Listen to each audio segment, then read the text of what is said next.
ഞങ്ങൾ വൻപിച്ച ഭൂരിപക്ഷത്തോടുകൂടി ഇത്തവണ നിലമ്പൂർ സീറ്റ് തിരിച്ചു പിടിക്കും.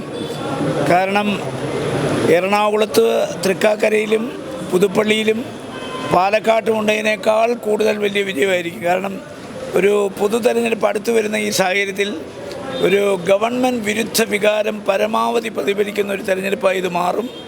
ഒരു തർക്കവും വേണ്ട. 15,000-നും 25,000-നും ഇടയ്ക്ക് ഭൂരിപക്ഷത്തിൽ ഞങ്ങൾ ജയിച്ചിരിക്കും.